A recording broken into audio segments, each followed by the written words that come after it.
or Shiva's cosmic dance represents the destruction and creation of everything simultaneously. Now in science, a particle in a quantum system may disappear. It may not appear right away, but it will eventually appear. There's constant destruction and creation of those particles. Now, point number 2. It signifies that the universe is dynamic and not static. Now that is a huge part of quantum theory, because classical physics always says that the universe is static. Again, the same set of circumstances will always prove the same result. That is almost never true in quantum physics. And the final point, movement and rhythm are essential to properties of matter. And every subatomic particle performs an energy dance. If ever viewed, they're always moving, always randomly. So those all three are in perfect alignment there. They're just different routes to the same result. Here's an image. This isn't just a bad picture. In fact, it's supposedly those lines are actually the trails of subatomic particles, and that is Nataraja or Shiva dancing, the cosmic dance. Now, this is the largest segment of my talk. I'm going to try and prove scientifically that time and space are mental structures and are illusory, or Maya. Again, Maya means illusion. So, first we have to understand this. On a subatomic scale, cause and effect don't add up. Again, that's another Newtonian assumption that was challenged. Because cause, on the quantum scale, a whole quantum system may work out. For instance, right here, this represents obviously a huge reduction, the whole quantum system. It follows determinism and quantum and cause and effect. 2 plus 2 plus 2 is equal to 6. We hold that to be true. But when we break it down, this represents breaking down the equations in a quantum system. 2 plus 2 may equal 5, plus another 2 equals 6. So what this represents is the whole quantum system adds up. But when we break it down, it doesn't make sense. That's the problem with quantum theory that we run into.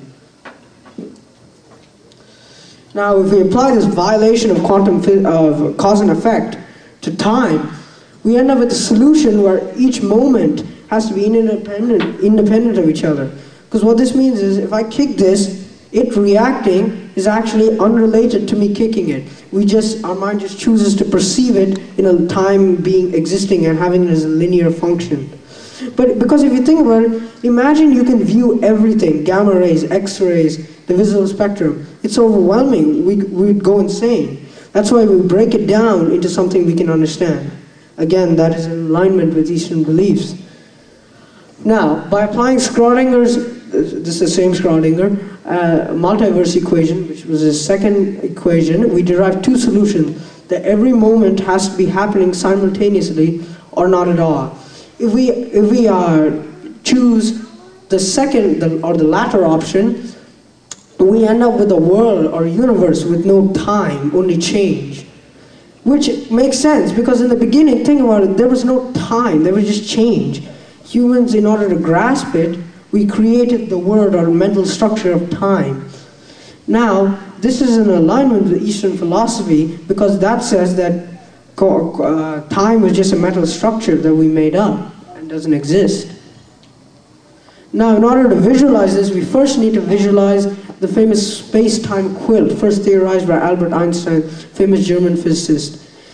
One set of those lines represents time, the other space. That represents the fabric of the cosmos. Now, I couldn't find a 3D version, so imagine we just remove one set of lines, one set of parallel lines. We end up with like a 3D version of this sphere with only one set of lines. So as simple as it may be, this is our understanding of the entire universe so far in this talk.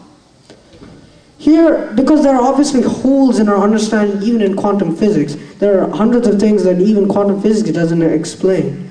So we must make an inference based on Zen and Taoist beliefs. For a moment, let's imagine that there's no space at all. This would leave what Zen followers call the absolute, or the substance of our universe, Brahman.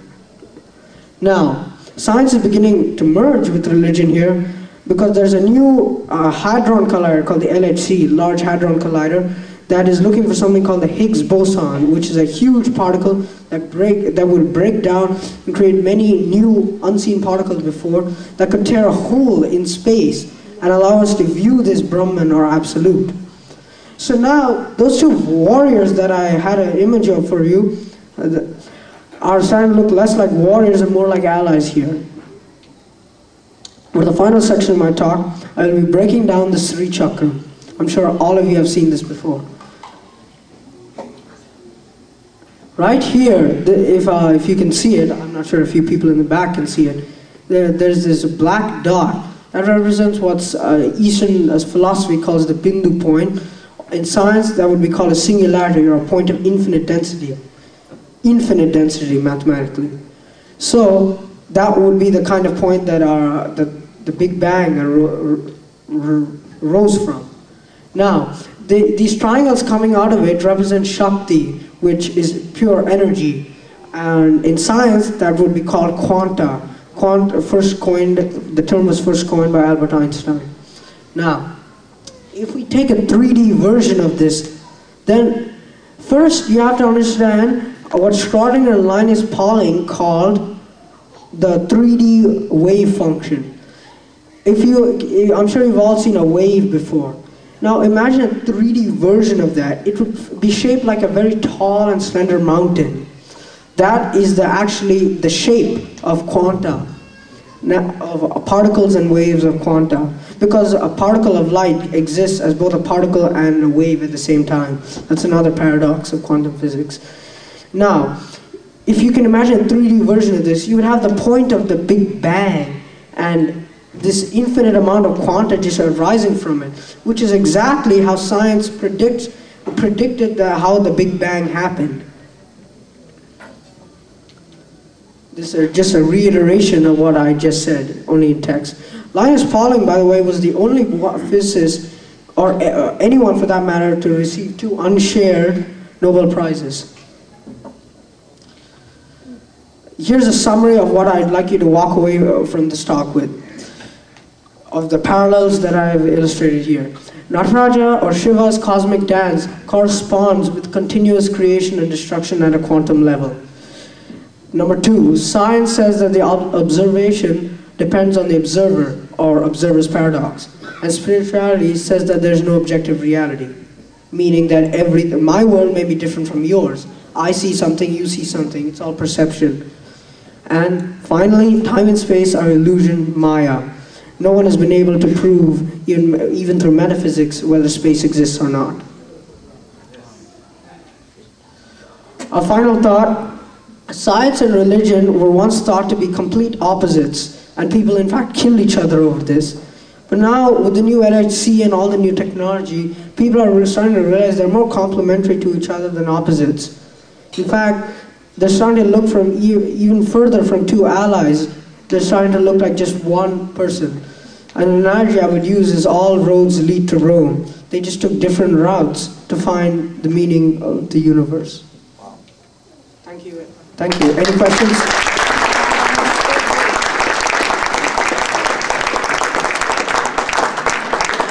Any questions?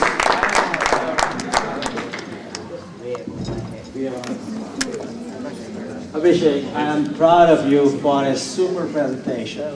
Being a science and engineering major, I can see your teachers must be afraid of you in the class. Yes. And wish you all the best of luck. And I think this is a great example of our youngsters coming around and giving a good talk about quantum theory, about science, spirituality. Good luck to you and best of luck. Thank you. Thank you so much. Thank you so much. Thank you.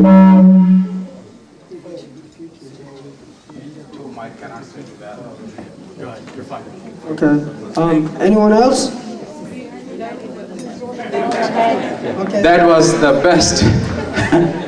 Thank you. That was the best lecture. I really, thank you so much, Shashank. I think this will bring more of the talent out there.